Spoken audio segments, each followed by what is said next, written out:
വികസനം വേണം, രാഷ്ട്രീയ ഗിമ്മിക്കുകൾ വേണ്ട എന്ന ക്യാപ്ഷൻ നൽകി കഴിഞ്ഞ ദിവസം ഫേസ്ബുക്കിൽ പ്രചരിച്ച ഒരു വീഡിയോ അക്ഷരാർത്ഥത്തിൽ ആരോഗ്യമന്ത്രി വീണ ജോർജിനെ വലിച്ചു കീറി ഒട്ടിക്കുകയാണ്.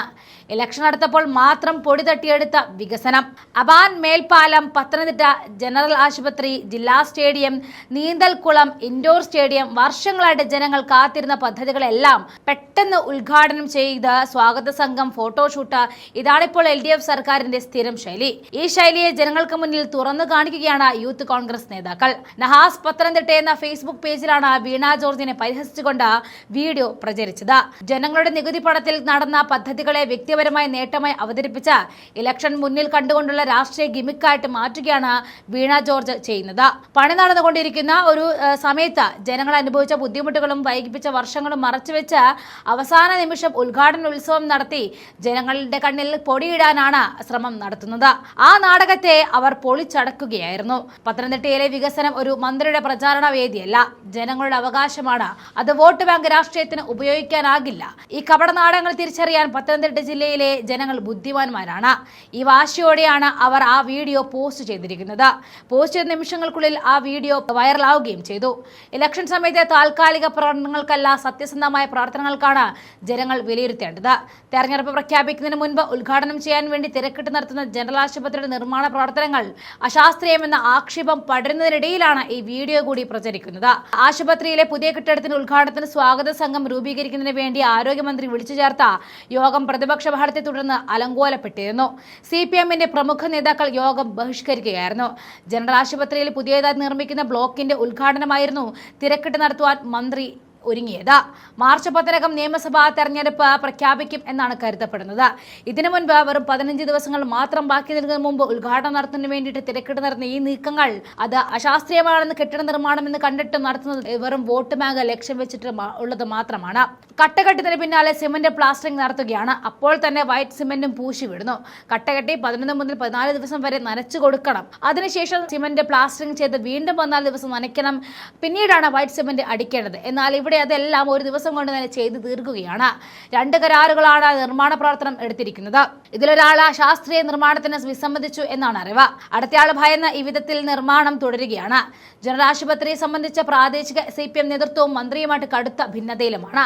CPM ജില്ലാ കമ്മിറ്റി അംഗമായ T സക്കീർ ഹുസൈൻ പത്തനംതിട്ട നഗരസഭ ചെയർമാൻ ആയിരിക്കുമ്പോഴാണ് ഭിന്നതകളുടെ തുടക്കം ഉള്ളത്. മന്ത്രിയും ചെയർമാനും തമ്മിലുള്ള ഭിന്നത പലപ്പോഴും പരസ്യമായിരുന്നു. അങ്ങനെ നഗരസഭയുടെ കീഴിലുണ്ടായിരുന്ന ജനറൽ ആശുപത്രി ജില്ലാ പഞ്ചായത്തിന്റെ ചുമതലയിലേക്ക് മാറ്റുകയായിരുന്നു. രണ്ടിടത്തും CPM ആയിരുന്നു ഭരണത്തിൽ. അഡ്വക്കേറ്റ് ഓമല്ലൂർ ശങ്കരൻ പ്രസിഡന്റ് ആയിരുന്ന ജില്ലാ പഞ്ചായത്ത് കമ്മിറ്റിക്ക് ജനറൽ ആശുപത്രി ഏറ്റെടുക്കാൻ താല്പര്യമുണ്ടായിരുന്നില്ല. മാത്രവുമല്ല, കോഴഞ്ചേരിയിലെ ജില്ലാ ആശുപത്രി ജില്ലാ പഞ്ചായത്തിന് കീഴിലായിരുന്നതിനോട് തന്നെ ജനറൽ ആശുപത്രി കൂടി നോക്കി നടത്താനുള്ള സാഹചര്യം ഉണ്ടായിരുന്നില്ല. സക്കീർ ഹുസൈനോടുള്ള മന്ത്രിയുടെ പക പോക്കലിന്റെ ഭാഗമായിട്ട് ജനറൽ ആശുപത്രി ജില്ലാ പഞ്ചായത്തിന് കൈമാറുക തന്നെ ചെയ്തു. ഇതോടെ ആശുപത്രി പ്രവർത്തനത്തെ അവതാളത്തിലായി. പുതിയ കെട്ടിടങ്ങളുടെ നിർമ്മാണം സംബന്ധിച്ച് അനിശ്ചിതത്വം ഉടലെടുക്കുകയും ചെയ്തു. ആശുപത്രിയുടെ പ്രവർത്തനം മന്ത്രി നേരിട്ട് ഇടപെട്ട് കോന്നി മെഡിക്കൽ കോളേജിലേക്ക് മാറ്റിയതും വിവാദമായി മാറിയിരുന്നു.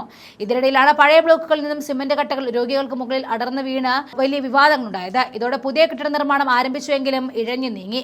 ഉദ്ഘാടനം നടത്തുന്നതിനായിട്ട് കളക്ടറുടെ നേതൃത്വത്തിൽ വിപുലമായ സ്വാഗതം സംഘം രൂപീകരിക്കാൻ പത്തനംതിട്ട ടൗൺ ഹാളിൽ യോഗം ചേർന്ന് നോട്ടീസും കൊടുത്തിരുന്നു. പാർട്ടിയുടെ ജില്ലാ സെക്രട്ടറി മുതലുള്ളവർക്ക് നോട്ടീസ് നൽകിയതാണ്. എന്നാൽ കളക്ടറും പാർട്ടി ജില്ലാ ഏരിയ സെക്രട്ടറിമാരടക്കം എത്തിയതില്ല എന്നതാണ് ഇതിൽ ഏറ്റവും ശ്രദ്ധേയമായ ഘടകം. നഗരസഭയിലെ Congress parliamentary party leader A Suresh Kumar, councillor CK Arjunan എന്നിവരും വന്നിരുന്നു. മുൻ ചെയർമാൻ സക്കീർ ഹുസൈൻ, മുൻ LDF കൗൺസിലർമാർ എന്നിവർ വിട്ടുനിന്നു. ആകെ 2 ലോക്കൽ സെക്രട്ടറിമാരും ഏതാനും DYFI പ്രവർത്തകരുമാണ് പങ്കെടുത്തത്. ഹാൾ നിറയെ മാധ്യമപ്രവർത്തകരും എത്തി. തെരഞ്ഞെടുപ്പ് അടുത്തതോടെ ഓടിച്ചിട്ട് ഉദ്ഘാടനം ചെയ്യാനുള്ള ജോലികളാണ് ഇപ്പോൾ നടന്നത്. അതായിരുന്നു അവർ തുറന്നു കാണിച്ചതും പൊളിച്ചടക്കിയതും. നമുക്ക് ആ ദൃശ്യങ്ങൾ കൂടി കാണാം.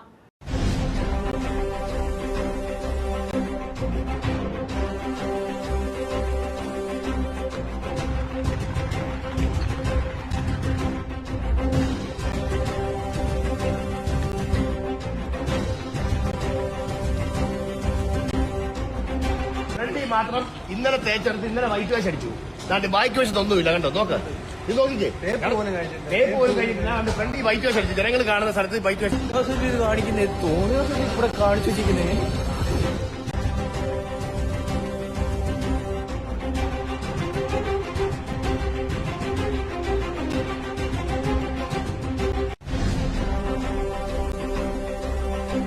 പാരലൽ റോഡ് സംവിധാനം ഇല്ലാതെ 20 ദിവസമായി കോൺക്രീറ്റ് പൊളിച്ചിട്ട് ഉദ്ഘാടനത്തിന് വേണ്ടി മന്ത്രി ഇവിടെ അഭ്യാസം നോക്കാം. ഈ സാധനം കിടക്കും അവിടെ ഉദ്ഘാടനത്തിന് ഫ്ലക്സ് അടിക്കാൻ പോവാം. കണ്ടോ, ഇതാണ് കണ്ടോ, അങ്ങോട്ട് നോക്കാം. മുട്ടാത്ത മേൽപ്പാലം, അതിന് ഉദ്ഘാടനത്തിന് ജലശനായപ്പോ തന്നെ മുട്ടാത്ത മേൽപ്പാലം. 7-8 വർഷമായിട്ട് ജനങ്ങളെ ബുദ്ധിമുട്ടിച്ചിട്ട് പാരലൽ റോഡ് സംവിധാനം പോയി ഇവിടെ മൊത്തം ശ്വാസകോശ രോഗങ്ങൾ കൊണ്ട് വലയുക. രോഗികൾ അവിടെ ആശുപത്രി ചെന്നാൽ അവിടെ ചികിത്സയില്ല. ആരോഗ്യമന്ത്രിയുടെ ആശുപത്രി